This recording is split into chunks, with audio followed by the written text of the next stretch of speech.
going on, guys? Welcome in. My name is Dr. James Cellini. I'm a board-certified veterinary neurologist and neurosurgeon. I've had finance on the mind a lot lately, and this is mainly because I've taken my younger brother, Dr. Cellini's advice, invested the way he told me to, and I've lost over 33% of my portfolio. No, but in all seriousness, I wanted to make this video because I've been reflecting lately back on my training years, in particular my internship and residency years. As I mentioned in a previous video, I made about $27,000 during those years, and I remember how stressful it was making such little money and working 60, 80, 100 hours a week, and the toll that took on me both physically and emotionally and mentally. As I've often thought ever since I finished with my training, seeing and working with current interns and residents, I always wonder how they deal with this and if that's changed much at all. And apparently the answer is they're not dealing with it pretty well, and it hasn't changed much. A new study came out recently comparing salaries for residents and interns through the 2020-2021 academic year, comparing their salaries to the relative cost of living in their region.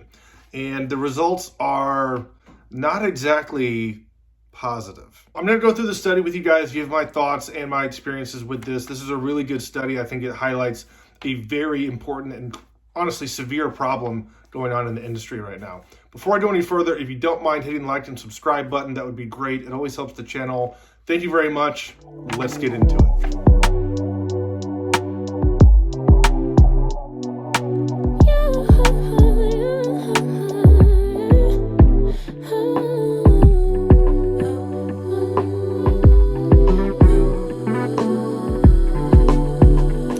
So before I get into the methodology and the results of the study, first let me give you a little bit of background in regards to the cost of going to veterinary school and the cost of training after veterinary school. So in 2020, the cost of veterinary school ranged from about $170,000 to $290,000 if you were an in-state student. And if you were an out-of-state student, that cost ranged from, get this, $222,000 to $481,000 on the high end for out-of-state students. Spending, out of control spending. I can't even believe I'm saying that number. And these numbers are only expected to grow. They're on a clear upward trajectory across the board pretty much. And as of 2020, 82% of veterinary school students left school graduated with some form of student loan debt. And of those students, the average debt was $178,000 coming out of school. But like I said before, the costs don't stop there. If you decide to do an internship and or a residency, you are now spending about 1 to 5 years making significantly less money compared to if you just came out of school and started practicing. And did you know the average salary for an intern and resident in 2020 was approximately $28,000 to $35,000? That's it. Compare that to the average compensation for a new graduate just going straight to private practice, and they're looking at about $75,000 to $90,000 or so just starting out. Because of the time value of money, that difference in income over a stretch of 1 to 3 to 5 years has a dramatic impact on your overall financial health and your financial future. Meanwhile, internship and residencies are by far the most grueling part of your career as a veterinarian. And it's honestly insane. And looking back, I don't even know how I did it. But the last thing you need as an intern or a resident, on top of all that stress from your day-to-day job, is additional financial strain. The American Psychiatric Association has shown that financial strain and financial stress is a huge determining factor in your overall mental health and your well-being. And since veterinary medicine is essentially plagued by suicide, you can start to see how this would be a problem. All right, so back to the study. The study set out to compare the annual salaries and the compensation for interns and residents in the 2021 to 2022 academic year. So the first goal of the study was to first look at internship and residency salaries and figure out how much these doctors earn on a per hour basis, as well as compile data that shows how much they earn on a yearly basis, just what their annual salaries are. And with that data, they were able to compare it to the living wage rate, which is the amount of money you need to make per hour to live and avoid poverty, as well as the required annual income, which is basically like the sum total version of that, how much money you need to make over the course of an entire year, again, to just barely avoid poverty. And what they were trying to figure out is whether or not interns and residents were able to obtain any level of income surplus above and beyond just basic living needs to do things like go to the gym, socialize, travel, save money, stuff like that. So the study used the MIT living wage calculator to obtain what's called a living wage and a required annual income metric. A living wage is calculated basically by the hour. It's like the amount of income you need to make per hour of work that allows you to just barely survive without using a government subsidy. It's like one step above poverty. Now, aside from the living wage calculation, which is a by the hour compensation calculation, they also looked up what's called the required annual income from the same calculator from the MIT website. The required annual income just represents how much money per year an individual needs to have in order to live above their basic necessities like medical care, clothing, food, transportation, stuff like that. It basically represents like the bare minimum to survive on a whole basis, like during the entire year. So the researchers went through the VIRMP website to obtain salary data for all the available internships and residencies across the country. They also kept track of the zip codes of each program so that they could control for location, and that affected their calculation in regard to taxes and things like that.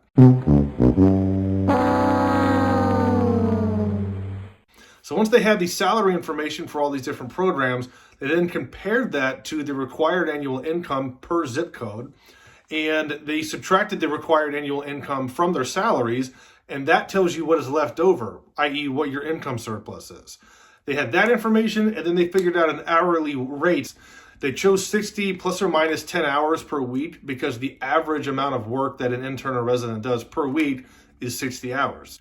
And finally, keep in mind that as we go through the table, as you see the hours per week go up, the hourly wage goes down. And this is because, just to remind you, your annual salary is fixed as an intern or a resident. You only earn a certain amount. So whether or not you work 80 hours a week or 40 hours a week, you're getting the same amount of money. So the more you work, the less you make per hour. All right, guys, let's go through some of this very depressing data. All right, I have to smile to keep from crying. So let's start with the resident programs. So the average annual salary for a resident was right at about $40,000. So not terrible. The post-tax income surplus, remember that is the money left over after you've cleared past the required annual income. So that leaves you with about $46.50 a year on average to live. That's pretty dang stressful. It's pretty stressful when you take into account how much you're working and how much stress you're under to pass your board exams and pass clinical metrics and things like that. Now, the real horror show is the hourly wage, which is kind of what I suspected going into this. If you look at the average being 60-hour work weeks, which again, that's the average, the hourly wage minus the hourly living wage is a negative $2.50. So relative to what you need to live, meaning like survive, you are making negative, you're losing $2.50 for every hour that you work, if you work a 60-hour work week. It's nice to know. The numbers are much worse for academia compared to private practice. You can see the post-tax income surplus for academia is only $2,400. So again, for an entire year, 12 months, you have $200 a month to do anything above and beyond very, very basic survival items. So as if residencies weren't bad enough, let's look at the internships because this is truly remarkable. So the average annual salary for an intern is right at $40,000. The real terribleness here comes in the hourly wage of interns compared to residents. So the hourly wage minus the hourly living wage, you can see, again, we'll stick to the 60-hour work week. We're at negative $3.50. So again, you are losing money relative to what you need to survive per hour worked, which is truly remarkable. You're losing $3.50 falling behind. And finally, what I think is the worst part of this entire data set, look at the income surplus for academic internships. You're at right at about negative $600 as an income surplus for the year, meaning you are not able to keep up with basic subsistence level living during that year. A negative value means you are slowly heading towards the poverty threshold if you keep doing that. And that to me is absolutely remarkable and not in a good way. This is really bad. Like this is unbelievable to see it written down and to see it analyzed like this and to see it on paper, how you fall behind with how much you work. And this doesn't even take into account your student loan debt. Now, a very common question I get is, why don't you get overtime when you work that many hours per week? The reason we don't get overtime while being an intern or a resident is a law passed in 1938 called the Fair Labor and Standards Act, and it includes an exemption in Section 13A, Paragraph 1, for learned professional employees undergoing a training program, such as a medical training program. In other words, a law passed in 1938 keeps us from getting overtime. That's nice. Another question people ask me is, how are the programs that pay this little able to get away with this, and how is the industry as a whole able to get away with this? So the paper mentions what is called a monopsony-like market. A monopsony essentially happens when an employer or a job has their own selection of candidates and a never-ending supply of eager, captive audience candidates, as the paper describes. So veterinary training programs are essentially able to set the price at which they're willing to pay you, because they know that if you don't like it, there's 20 to 30 other candidates behind you that are more than willing to work for nothing. And finally, let's go over some of the impacts this has on the individual veterinarian as well as on the industry as a whole. So on an individual basis, we know certain attributes of one's life attributes to more positive well-being. Things like traveling, socializing, exercising, and joining the gym, stuff like that. But all of that requires an income surplus to some degree. And if you don't have an income surplus, you're missing out on those activities that we know contribute to a more positive well-being. And not just your mental health, your physical health is at risk for suffering too with a lack of income surplus. In addition to mental health, your physical health is very likely to suffer when you do not have an income surplus. You need an income surplus to do things like buy healthy food, prepare homemade meals, meal prep, as they say. And if you don't have the money to do that, you're going to err towards eating things like fast food and pre-made meals that are less nutritious. And this is going to put you at risk for a deterioration in your physical health. And then also think about what this does to the industry as a whole. The only group of students that are going to be able to undergo and withstand such a long period of such little income are more likely to be students that are already wealthy or have financial support from their spouse or family members or some other source of wealth that they've accumulated in their life. So I think that the way the system is set up now, it means that the students that are more wealthy are going to be able to go down the career path of specialization and board certification that allows you to become more wealthy as a veterinarian compared to if you do not go that career path. So it's almost like a rich get richer, poor get less rich sort of a scenario. So yeah, I encourage you to read the study for yourself. I found the study to be extremely insightful. I enjoyed reading it, and I think more work like this needs to be done to try to help our industry improve some of the, in my opinion, pretty archaic financial practices. All right, guys, I hope you enjoyed this episode. I really enjoyed making it for you. Please don't forget to hit the like and subscribe button. Leave a comment below. Let me know what you think about all this, and I'll see you next time. Thanks a lot.